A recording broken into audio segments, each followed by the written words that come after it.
अध्याय 2 गीता का सार। संजय ने कहा, करुणा से व्याप्त शोकयुक्त अश्रुपूरित नेत्रों वाले अर्जुन को देखकर मधुसूदन कृष्ण ने ये शब्द कहे।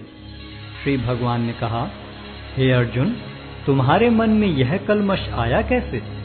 यह उस मनुष्य के लिए तनुक भी अनुकूल नहीं है जो जीवन के मूल्य को जानता हो। इससे उच्च लोक की नहीं अपितु अपयश की प्राप्ति होती है। हे प्रतापुत्र, इस हीन नपुंसकता को प्राप्त मत हो, यह तुम्हें शोभा नहीं देती। हे शत्रुओं के दमन करता, हृदय की शुद्ध दुर्बलता को त्याग कर युद्ध के लिए खड़े हो। अर्जुन ने कहा, हे शत्रुहंता, हे मधुसूदन, मैं युद्ध भूमि में किस तरह भीष्म तथा द्रोण जैसे पूजनीय व्यक्तियों पर उलटकर बाण चलाऊंगा? ऐसे महापुरुषों को जो मेरे गुरु हैं, उन्हें मारकर जीने की अपेक्षा इस संसार में भीख मांगकर खाना अच्छा है। भले ही वे सांसारिक लाभ के इच्छुक हों, किंतु हैं तो गुरुजन ही। यदि उनका वध होता है तो हमारे द्वारा भोग्य प्रत्येक वस्तु उनके रक्त से सनी होगी। हम यह भी नहीं जानते कि हमारे लिए क्या श्रेष्ठ है, उनको जीतना या उनके द्वारा जीते जाना। यदि हम धृतराष्ट्र के पुत्रों का वध कर देते हैं तो हमें जीवित रहने की आवश्यकता नहीं है, फिर भी वे युद्ध भूमि में हमारे समक्ष खड़े हैं। अब मैं अपनी कृपण दुर्बलता के कारण अपना कर्तव्य भूल गया हूँ और सारा धैर्य खो चुका हूँ। ऐसी अवस्था में मैं आपसे पूछ रहा हूँ कि जो मेरे लिए श्रेयस्कर हो उससे निश्चित रूप से बताएं। अब मैं आपका शिष्य हूँ और आपका शरणागत हूँ, कृपया मुझे उपदेश दें। मुझे ऐसा कोई साधन नहीं दिखता जो मेरी इंद्रियों को सुखाने वाले इस शोक को दूर कर सके। स्वर्ग पर देवताओं के अधिपत्य की तरह इस धन धान्य संपन्न सारी पृथ्वी पर निष्कंटक राज्य प्राप्त करके भी मैं इस शोक को दूर नहीं कर सकूंगा। संजय ने कहा, इस प्रकार कहने के बाद शत्रुओं का दमन करने वाला अर्जुन कृष्ण से बोला, हे गोविंद, मैं युद्ध नहीं करूंगा, और चुप हो गया। हे भरतवंशी धृतराष्ट्र, उस समय दोनों सेनाओं के मध्य शोकमग्न अर्जुन से कृष्ण ने मानो हंसते हुए ये शब्द कहे। श्री भगवान ने कहा, तुम पांडित्यपूर्ण वचन करते हुए उनके लिए शोक कर रहे हो जो शोक करने योग्य नहीं हैं। जो विद्वान होते हैं वे न तो जीवित के लिए न ही मृत के लिए शोक करते हैं। ऐसा कभी नहीं हुआ कि मैं न रहा हूं या तुम न रहे हो, अथवा ये समस्त राजा न रहे हों, और न ऐसा है कि भविष्य में हम लोग नहीं रहेंगे। जिस प्रकार शरीरधारी आत्मा इस शरीर में बाल्यावस्था से तरुणावस्था में और फिर वृद्धावस्था में निरंतर अग्रसर होता रहता है, उसी प्रकार मृत्यु होने पर आत्मा दूसरे शरीर में चला जाता है। धीर व्यक्ति ऐसे परिवर्तन से मोह को प्राप्त नहीं होता। हे कुंती पुत्र, सुख तथा दुख का क्षणिक उदय तथा कालक्रम में उनका अंतर्धान होना सर्दी तथा गर्मी की ऋतुओं के आने जाने के समान है। हे भरतवंशी, वे इंद्रिय बोध से उत्पन्न होते हैं और मनुष्य को चाहिए कि अविचल भाव से उनको सहन करना सीखे। हे पुरुष श्रेष्ठ अर्जुन, जो पुरुष सुख तथा दुख में विचलित नहीं होता और इन दोनों में संभाव रखता है, वह निश्चित रूप से मुक्ति के योग्य है। तत्वदर्शियों ने यह निष्कर्ष निकाला है कि असत का तो कोई चिरस्थायित्व नहीं है, किंतु सत अपरिवर्तनीय रहता है। उन्होंने इन दोनों की प्रकृति के अध्ययन द्वारा यह निष्कर्ष निकाला है। जो सारे शरीर में व्याप्त है उसे ही तुम अविनाशी समझो। उस अव्यय आत्मा को नष्ट करने में कोई भी समर्थ नहीं है। अविनाशी, अप्रमेय तथा शाश्वत जीव के भौतिक शरीर का अंत अवश्यम भावी है। अतः हे भरतवंशी, युद्ध करो। जो इस जीवात्मा को मारने वाला समझता है तथा जो इसे मरा हुआ समझता है, वे दोनों ही अज्ञानी हैं, क्योंकि आत्मा न तो मरता है और न मारा जाता है। आत्मा के लिए किसी भी काल में न तो जन्म है न मृत्यु। वह न तो कभी जन्मा है, न जन्म लेता है और न जन्म लेगा। वह अजन्मा नित्य, शाश्वत तथा पुरातन है। शरीर के मारे जाने पर वह मारा नहीं जाता। हे पार्थ, जो व्यक्ति यह जानता है कि आत्मा अविनाशी, अजन्मा, शाश्वत तथा अव्यय है, वे भला किसी को कैसे मार सकता है या मरवा सकता है? जिस प्रकार मनुष्य पुराने वस्त्रों का त्याग कर नए वस्त्र धारण करता है, उसी प्रकार आत्मा पुराने तथा व्यर्थ के शरीरों को त्याग कर नवीन भौतिक शरीर धारण करता है। यह आत्मा न तो कभी किसी शस्त्र द्वारा खंड खंड किया जा सकता है, न अग्नि द्वारा जलाया जा सकता है, न जल द्वारा भिगोया या वायु द्वारा सुखाया जा सकता है। यह आत्मा अखंडित तथा अघुलनशील है। इसे न तो जलाया जा सकता है, न ही सुखाया जा सकता है। यह शाश्वत, सर्वव्यापी, अविकारी, स्थिर तथा सदैव एक सा रहने वाला है। यह आत्मा अव्यक्त, अकल्पनीय तथा अपरिवर्तनीय कहा जाता है। यह जानकर तुम्हें शरीर के लिए शोक नहीं करना चाहिए। किंतु यदि तुम यह सोचते हो कि आत्मा अथवा जीवन का लक्षण सदा जन्म लेता है तथा सदा मरता है, तो भी हे महाबाहु, तुम्हारे शोक करने का कोई कारण नहीं है। जिसने जन्म लिया है उसकी मृत्यु निश्चित है और मृत्यु के पश्चात पुनर्जन्म भी निश्चित है। अतः अपने अपरिहार्य कर्तव्य पालन में तुम्हें शोक नहीं करना चाहिए। सारे जीव प्रारंभ में अव्यक्त रहते हैं, मध्य अवस्था में व्यक्त होते हैं और विनष्ट होने पर पुनः अव्यक्त हो जाते हैं। अतः शोक करने की क्या आवश्यकता है? कोई आत्मा को आश्चर्य से देखता है, कोई इसे आश्चर्य की तरह बताता है तथा कोई इसे आश्चर्य की तरह सुनता है, किंतु कोई कोई इसके विषय में सुनकर भी कुछ नहीं समझ पाते। हे भरतवंशी, शरीर में रहने वाले का कभी भी वध नहीं किया जा सकता। अतः तुम्हें किसी भी जीव के लिए शोक करने की आवश्यकता नहीं है। क्षत्रिय होने के नाते अपने विशिष्ट धर्म का विचार करते हुए तुम्हें जानना चाहिए कि धर्म के लिए युद्ध करने से बढ़कर तुम्हारे लिए अन्य कोई कार्य नहीं है।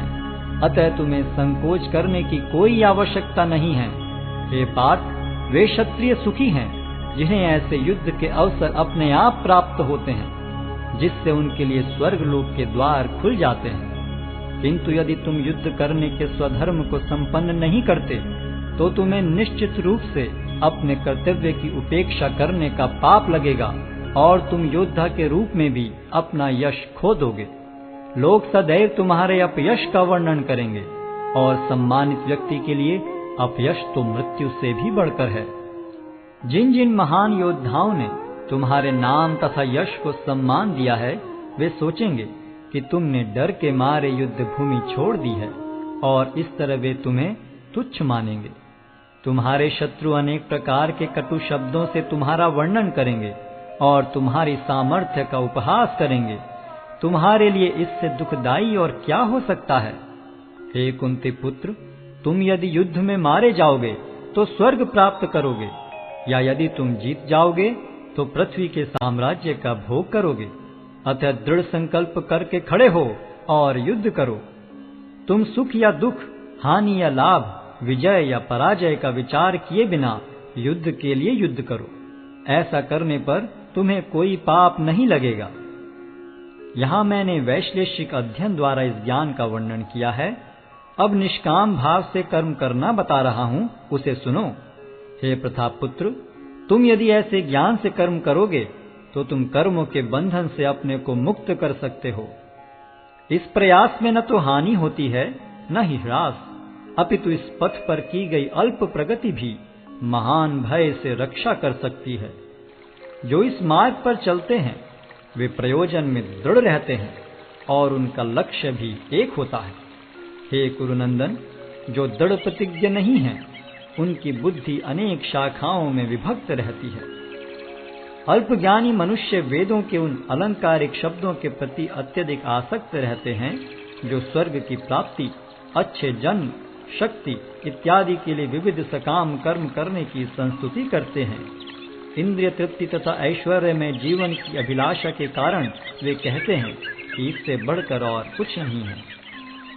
जो लोग इंद्रिय भोग तथा भौतिक ऐश्वर्य के प्रति अत्यधिक आसक्त होने से ऐसी वस्तुओं से मोहग्रस्त हो जाते हैं, उनके मनों में भगवान के प्रति भक्ति का दृढ़ निश्चय नहीं होता। वेदों में मुख्यतः प्रकृति के तीनों गुणों का वर्णन हुआ है।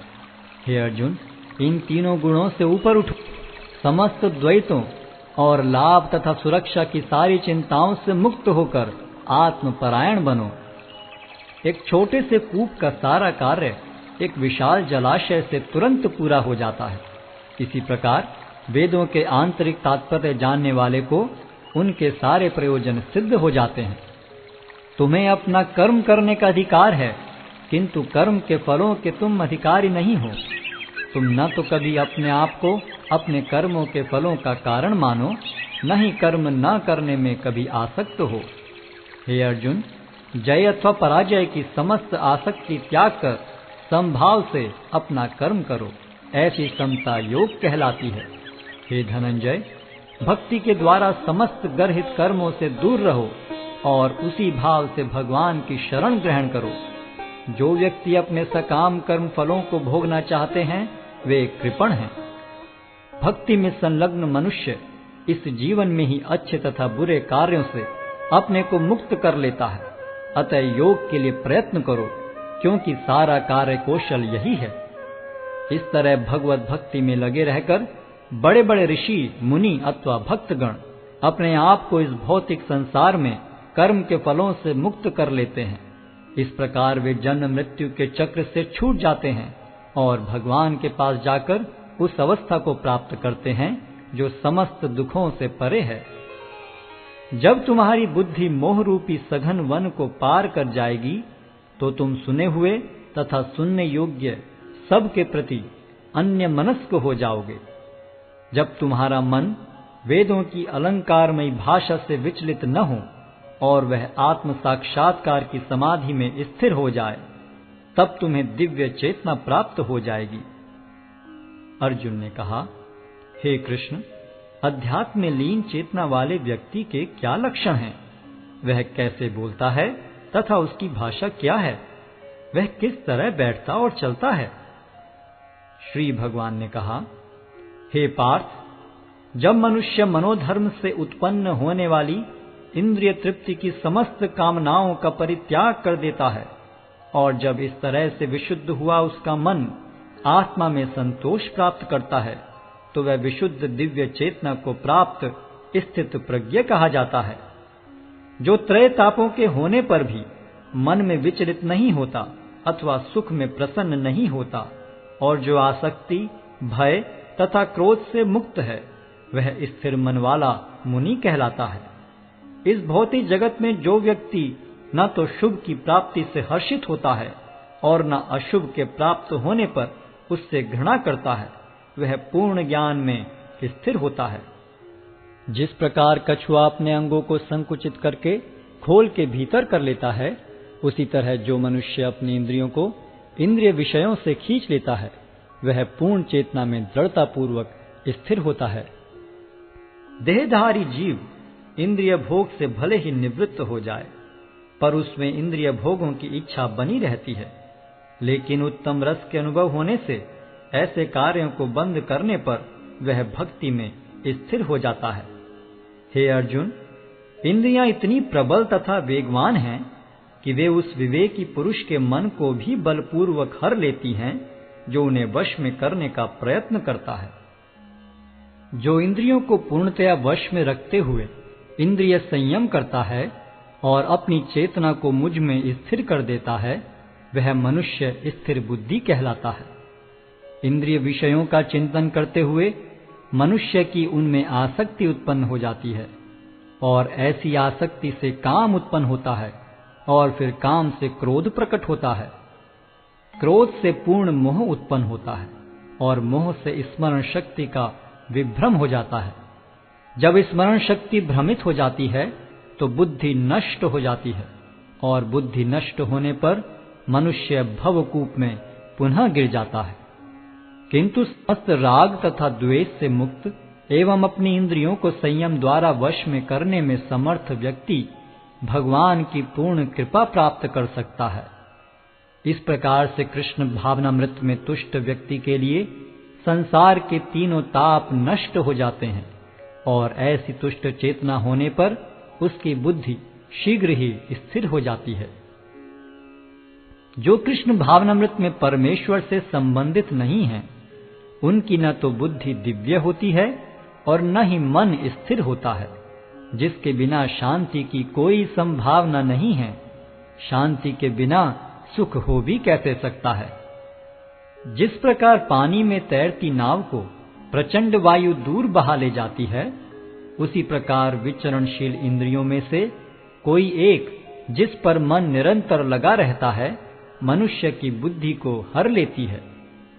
अतः हे महाबाहु, जिस पुरुष की इंद्रियां अपने अपने विषयों से सब प्रकार से विरत होकर उसके वश में हैं, उसी की बुद्धि निस्संदेह स्थिर है। जो सब जीवों के लिए रात्रि है, वह आत्म संयमी के जागने का समय है, और जो समस्त जीवों के जागने का समय है, वह आत्मनिरीक्षक मुनि के लिए रात्रि है। जो पुरुष समुद्र में निरंतर प्रवेश करती रहने वाली नदियों के समान इच्छाओं के निरंतर प्रवाह से विचलित नहीं होता और जो सदैव स्थिर रहता है, वही शांति प्राप्त कर सकता है, वह नहीं जो ऐसी इच्छाओं को तुष्ट करने की चेष्टा करता हो।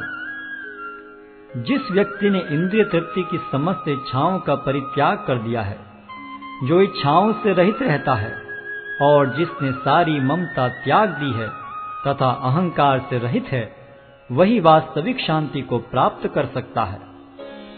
यह आध्यात्मिक तथा ईश्वरीय जीवन का पथ है, जिसे प्राप्त करके मनुष्य मोहित नहीं होता। यदि कोई जीवन के अंतिम समय में भी इस तरह स्थित हो, तो वह भगवत धाम में प्रवेश कर सकता है।